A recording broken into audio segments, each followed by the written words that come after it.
Hey guys, and welcome to my first ever YouTube video. My name is Nicole and today I'm going to be talking about all things hair, or more specifically hair loss. So just a little bit of backstory about me really. I've always had really long hair ever since I was little.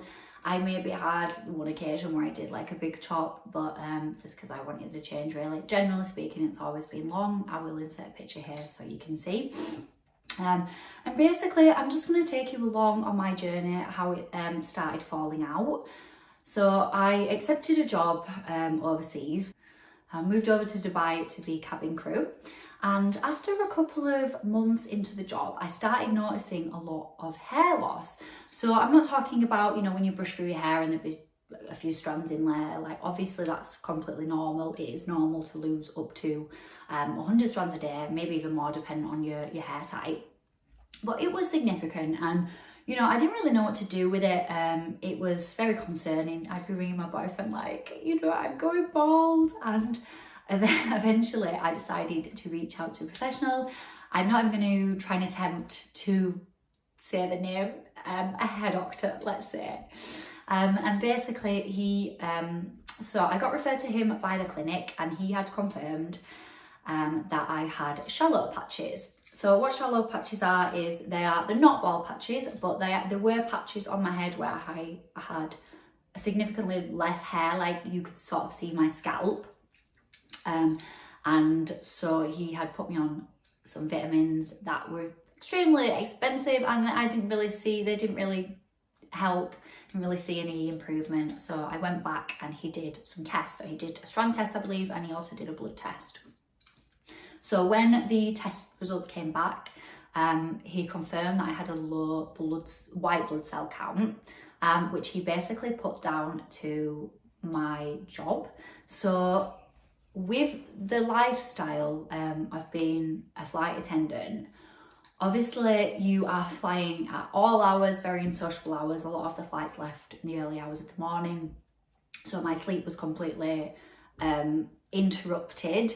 I would sleep not at all as one extreme, or I would sleep 20 hours as another extreme. And that actually happened, by the way. It's not an over exaggeration, 20 hours. So yeah, your body naturally has what they call a circadian rhythm. So obviously you sleep in at night and you're awake during the day, and that's how your body naturally regulates itself. But I didn't have that sleeping pattern. As I say, it was incredibly interrupted. So one week you would be in Australia, and then another week you'd be in a completely different time zone, you'd be in Europe, and so my sleeping pattern was extremely just non-existent basically. And with the job as well, it's not an easygoing job. You know, you were always sort of like running around like a headless chicken, rushing off your feet a lot of the times. So I think those were a lot of the contributing factors. I also think that my diet as well impacted it, because I was eating a lot of plain food, which obviously is very high in salt. It's not good for you, and it's lacking a lot of vital nutrients. And obviously what you put into your body is a reflection of what you put into your body is like a reflection of what's going on outside. So and I'd also, when I was sleeping for so long, you know, I wasn't eating at regular intervals, and then I'd wake up at like 3 o'clock in the morning. I was like, oh, I can't be cooking, you know, at this time. So yeah, my sleeping, my eating, and sort of like stress levels were all off. And this is when I decided to do some of my own research. One of the first things that I came across was a biotin supplement. Sorry about that, guys. My ring light sort of died. I think it was overheating. Anyway, so as I was saying, I started doing a lot of my own research, and I looked into a biotin supplement. So I bought some biotin supplements, and what it can do is it can increase the rate of keratin production and support like hair growth basically. And then I also came across rice water. Now, rice water has been basically used throughout history. It's really popular in Japanese and Chinese cultures. It's sort of like an ancient method just because it's full of antioxidants, amino acids, B vitamins, and it also can be fermented. So it contains something called protera, which can actually balance your hair's pH. I can do a separate video on rice water because there's so many benefits to it. But so basically I was, as well as the hair loss, I was also experiencing a very painful and tender scalp. So you know when you've had your hair tied up in a really high pony all day and you take it out and you're like, oh. Well, it felt like that, but I would say like 70% of the time.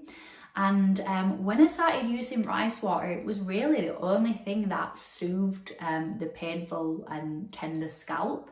So I continued using it, and I saw really great results in that my hair was super shiny, and I wasn't getting the pain with my scalp. So eventually the hair loss did calm down and eventually came to a stop, which I was very happy about. But I had lost a lot of hair basically, and the damage I'd kind of been done. So what I decided to do is have a massive chop. So in hindsight, it was too short for me, but it was necessary. I just wanted to start all over again basically, and I thought if my hair was shorter then it would look thicker, and I just wanted a fresh start basically. So I eventually came home to England, not for this reason, for a lot of personal reasons, but yeah, so I moved back home to the UK, and I didn't really see any hair growth after I cut my hair for like 6 months. I think looking back, my hair may have been in the resting phase, which I think they call telogen. And then when I did start getting growth, I just kept chopping it. I just, like I said, I just wanted a fresh start, so I just kept cutting it.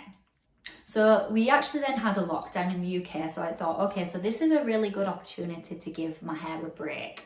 So I stopped heat styling my hair completely. I wasn't blow drying it or straightening it, curling it, nothing. There was maybe the odd occasion, but generally speaking, I left it naturally to dry.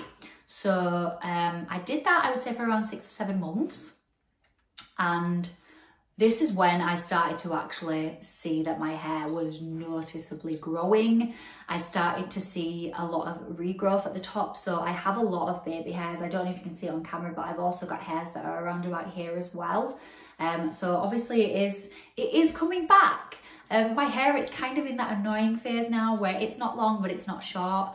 I straightened it today just so you could see the length, because I have naturally curly hair, but it's definitely getting there. And obviously since I've come back as well, I've taken a massive step back. So I've my sleeping's completely back to normal now. I have a sleeping pattern. I've gone back to the gym. I'm eating a lot better. No plain food here. And yeah, so and my stress levels have massively decreased as well, because I took a couple of months off just to, you know, get back to normal really and get back into it.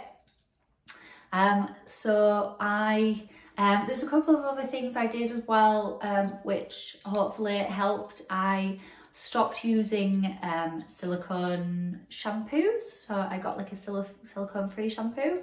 Silicones are not necessarily bad for your hair, but obviously they can build up in your hair and be quite hard to wash out, and then eventually over time, because they do make your hair look nice initially, but over time it can actually weaken your hair, and it can be more prone to breakage basically. So yeah, I was using more natural I was using less chemically shampoos basically and conditioners, and I started washing my hair less as well, just to give my hair the chance to soak up, you know, the natural oils. And I also started using castor and coconut oil. I'm sure you'll be aware castor oil is absolutely fantastic for moisturising your scalp, and coconut oil is really good for moisturising dry hair. So I sort of mixed them together and made like this concoction of oils and just left it on my hair as like a pre-wash treatment, and then I would wash it out of my hair. You have to wash it quite thoroughly because castor oil is very thick and gloopy, and obviously coconut oil is, yeah, really thick. It's like a heavy duty oil, so obviously make sure you're washing your hair thoroughly.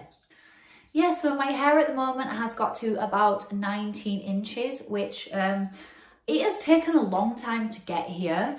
As you'll see from the picture, I think I had it cut, and please ignore my nails. It's a lockdown, I can't really get them done at the moment, but yeah, so I say would cut it to about here. So it has grown significantly. And I have been back in the UK now around a year. And since I've come back, I've not noticed any hair loss, which is fantastic.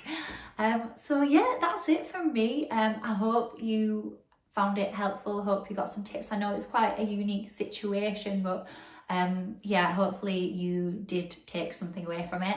And please stick around if you did enjoy this video, because I am going to be posting weekly content. I've got a lot of ideas.